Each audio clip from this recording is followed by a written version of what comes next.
നിങ്ങളുടെ favourite shows ഇനി ഒരിക്കലും മിസ്സാവില്ല. ഇപ്പോൾ C5 കാണും നിങ്ങളുടെ ഫേവറേറ്റ് ഷോ തികച്ചും സൗജന്യമായി. നീ ഞങ്ങളോട് വരുന്നുണ്ടോ? അയ്യോ ഇല്ല, നിങ്ങൾ പോക്കോ. ചിലപ്പോഴേ നരസിംഹന് ഒരു ഓപ്പറേഷൻ വേണ്ടി വരും. അവന്റെ കൂടെ ആരുമില്ല. ശരി മൈത്രി, മീനാക്ഷി വാ.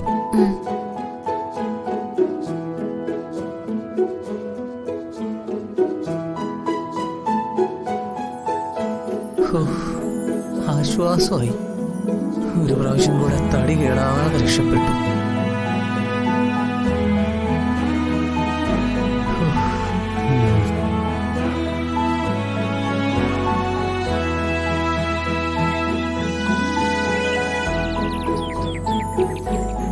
കല്യാണമൊന്നും അങ്ങനെ നീട്ടിക്കൊണ്ടു പോകണ്ടെന്നാ എന്റെ അഭിപ്രായം. കൈമളേട്ടൻ എന്തു പറയുന്നു? കല്യാണത്തിന് മറ്റു തടസ്സമൊന്നും ഇല്ലാത്ത സ്ഥിതിക്ക് ഇത് നീട്ടിക്കൊണ്ട് പോകണ്ടെന്നാ എന്റെ അഭിപ്രായം. പ്രായമേറി വരുന്നത് കൊണ്ട് എനിക്കും ടെൻഷനുണ്ടേ, അതുകൊണ്ട് പറഞ്ഞു പോയതാ. എന്തിനാ ടെൻഷൻ? ആയുസിന്റെ കാര്യത്തിൽ നമ്മളാണോ കൈമളേട്ട തീരുമാനം എടുക്കുന്നത്? വെറുതെ മനസ്സിന് പ്രയാസം ഉണ്ടാക്കുന്ന കാര്യങ്ങളൊന്നും പറയല്ലേ. അല്ല, അച്ഛനും അമ്മയും എനിക്ക് വലിയ വിലയൊന്നും കൽപ്പിച്ചിട്ടില്ലെങ്കിലും ഞാൻ നിങ്ങളുടെ മകളാ. വലിയ റോളുകളൊന്നും എനിക്കിവിടെ ഇല്ലെങ്കിലും മീനാക്ഷിയുടെ കല്യാണത്തിന്റെ കാര്യത്തില് എന്റെ എളിയ ചെറിയൊരു അഭിപ്രായം ഞാൻ ഇവിടെ രേഖപ്പെടുത്തിക്കോട്ടെ. ഈ കുടുംബത്തിൽ വലിയ റോൾ ഞങ്ങൾ എടുത്തു തന്നാൽ നീ അത് അഭിനയിച്ച് ഓവറാക്കി ഈ കുടുംബം കലക്കിക്കളയും. നിന്റെ നാവ് അത്രയ്ക്ക് വിശിഷ്ടമാ. അതുകൊണ്ട് രാമഭദ്രന്റെ ഭാര്യ എന്ന റോൾ മതിയ തൽക്കാലം. ആ എന്തായാലും അച്ഛന്റെ പുന്നാര മോളല്ലേ അവള്. കൂടാതെ രണ്ടാം മുഴക്കാരി. ആ കേക്കട്ടെ, കല്യാണ കാര്യത്തെ പറ്റി നിന്റെ അഭിപ്രായം. അല്ല, ഈ നീതിമാന്റെ രക്തത്തിൽ എനിക്ക് പങ്കില്ല എന്ന് പറയുന്ന പോലെ ഇവളുടെ ഈ അഭിപ്രായത്തിൽ എനിക്ക് യാതൊരു പങ്കുമില്ലേ? മനുഷ്യ തോക്കിനകത്ത് കയറി വെടി പൊട്ടിക്കാതെ അവൾ അഭിപ്രായം പറയട്ടെ.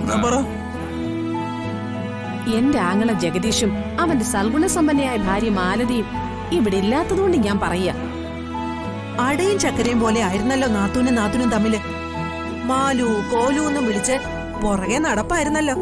ഇപ്പൊ എന്തു പറ്റി? അത് പിന്നെ അമ്മേ, എന്റെ ഭാര്യയുടെ സ്വഭാവം അറിയില്ലേ? ആ ഓന്തിനെ പോലെ പെട്ടെന്ന് നിർമാറികളെ.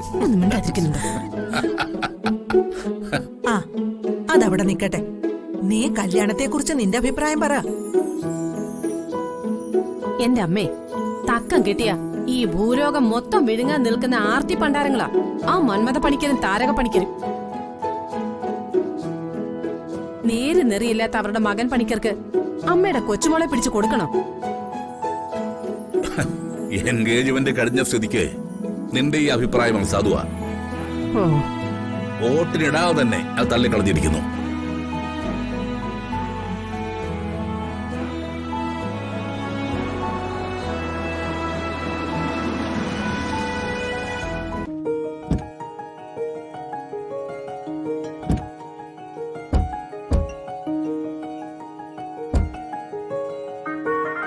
ചെമ്പകമംഗലം ആ വൈശാഖ് ഒറ്റയ്ക്ക് വിഴുങ്ങിക്കളയും. ആ തേവരുടെ ആന കാട്ടിലെ തടി. ഞാൻ കിടന്ന് ഒറ്റയ്ക്ക് വായിട്ടളിച്ചിട്ട് എന്താ കാര്യം?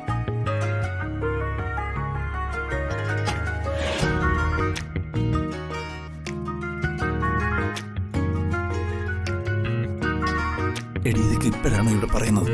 മനുഷ്യ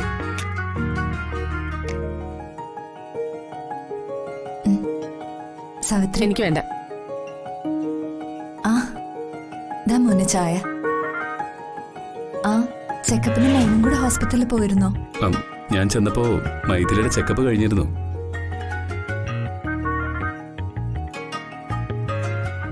പ്രത്യേകിച്ച് വിശേഷമൊന്നുമില്ലല്ലോ അല്ലേ മോളെ? ഇല്ല. ആ എല്ലാവരോടുമായി എനിക്കൊരു കാര്യം പറയാനുണ്ട്. എന്ത് ചെയ്യൂ ആന്റി? ഞാൻ നിന്നെ സഹായിക്കാമെന്ന് ഏറ്റതാ. അത് മാധവമംഗലത്തെ ഇന്ദ്രജയുടെ വാക്കാ. എന്റെ വാക്ക് ഞാൻ ലംഘിക്കണമെങ്കിൽ എനിക്ക് ജീവനില്ലാതാവണം. എനിക്ക് ആന്റിയെ വിശ്വാസം.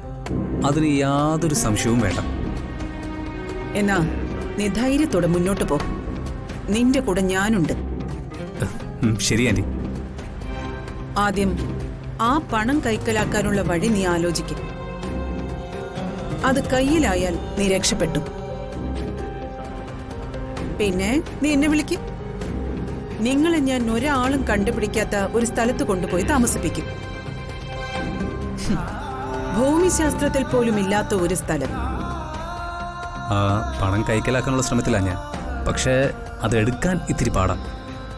എടാ, ഒരു പാടും ഇല്ല. അതിനെ നല്ല ബുദ്ധിമതി. ആദ്യം നീ അത് വെച്ചിരിക്കുന്ന അലമാരയുടെ താക്കോൽ എവിടെയാന്ന് കണ്ടുപിടിക്കേ. പിന്നെ എളുപ്പമല്ലേ? ഞാൻ ശ്രമിക്കാം ആന്റി. പക്ഷേ ആ ജോത്സ്യൻ ഇവിടെ വന്ന തീയതി കുറിപ്പിച്ചാ അതിന് ജോത്സ്യൻ ഇവിടെ വന്നിട്ട് വേണ്ടേ?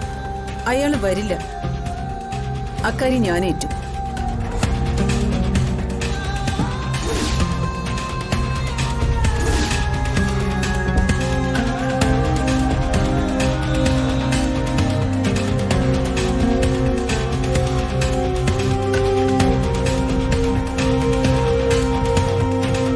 എന്നെ മനസ്സിലായോ? എവിടെയോ കണ്ടതായി ഓർമ്മയുണ്ട്. താനേ ഓർത്തൊന്നും ബുദ്ധിമുട്ടണ്ട.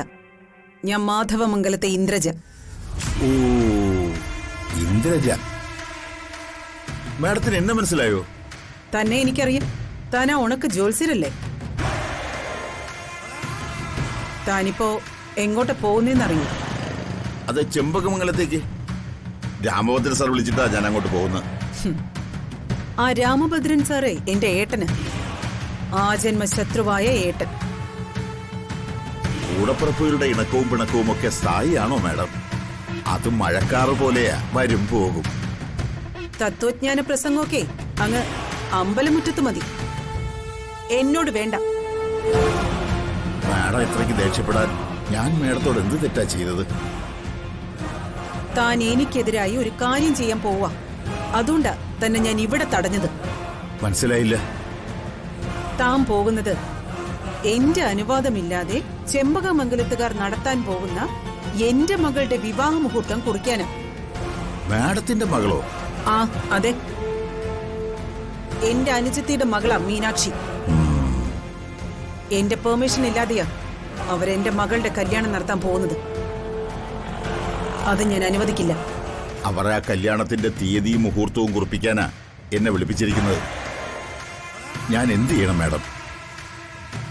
താൻ ഒന്നും ചെയ്യണ്ട. തൽക്കാലം താൻ പോകുന്നില്ല. ചതിക്കരുത് മാഡം. എന്റെ തൊഴിൽ തടസ്സപ്പെടുത്തരുത്. ഞാൻ പറയുന്നത് തൽക്കാലം താൻ കേട്ടാ മതി. താൻ കേട്ടില്ലെങ്കിൽ തന്റെ കാലുകൾ രണ്ടും ഞാൻ തല്ലി ഒടിക്കും. അവരെ വിളിച്ചാൽ ഞാൻ എന്ത് പറയും മാഡം? ആ, അവര് വിളിക്കട്ടെ. എന്ത് പറയണമെന്ന് ഞാൻ തനിക്ക് പഠിപ്പിച്ചു തരാം. ഡൗൺലോഡ് ചെയ്യൂ C5 ആപ്പ്. കാണൂ എല്ലാ എപ്പിസോഡുകളും സൗജന്യമായി.